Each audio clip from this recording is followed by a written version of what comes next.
नोंथांमोनजों मोगा-मोगि जानानै आङो गोसोखौ गोजोननाय मोनबाय। मानो होनना बुङोबा बे बिबार लाइसियानो जोंनि बर' रावनि गिबि लाइसि। बर' थुनलाइ आफादा बिनि उनावसो सोरजिनाय जादोंमोनब्लाबो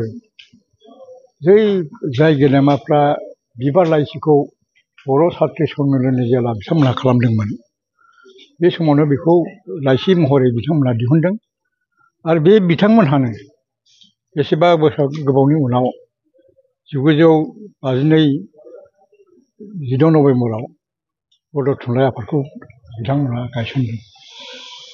बे गेदेमाफ्रानो बे हाबाफारिफोरखौ बिथांमोनहा थुलुंगा होलांदों। आरो बे बिथांमोननि बे हाबाफारियानो दिनैसिमबो जों बर'फोरनि उन जोलैफोरनाव गोहोम गोग्लैनानै दं आरो हाबाफारिखौ मावगासिनो दं। दिनै जिहेतु सतीश चन्द्र बसुमतारीनि बे दैदेननाय समाव बै समाव बिबार लाइसि ओंखारबाय। दिनैसिम बे बिबार लाइसिनि माखासे जायफोर सिगाङाव सेबखांदोंमोन बेफोर खिन्थु दिनैसिम माने बर' समाजाव रावजोंबो सावरायजायाखै। दा बिनि थाखाय माबाफोर हाबाफारि लादों?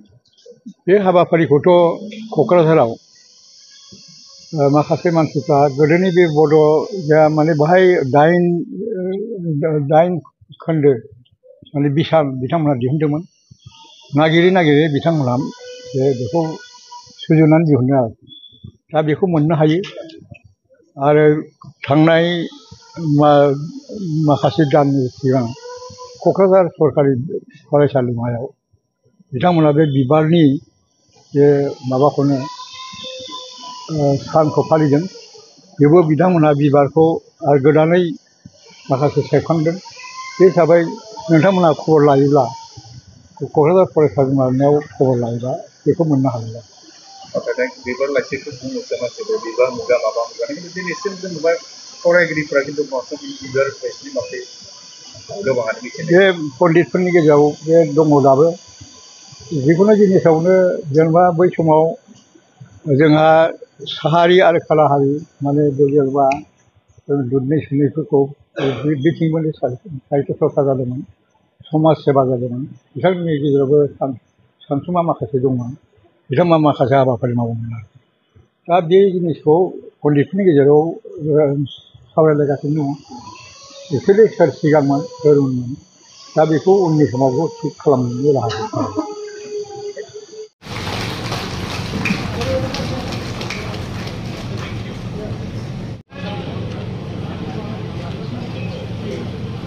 थारदोंमोन बे समाव बिथाङा थांनो आरो खावलायगोन। बिथांनि गोथार आखाइजोंनो जों दिनैनि बे रुंसारि आरो मुंख्लंफोर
सिनायथि होनो थाखाय खावलायगोन।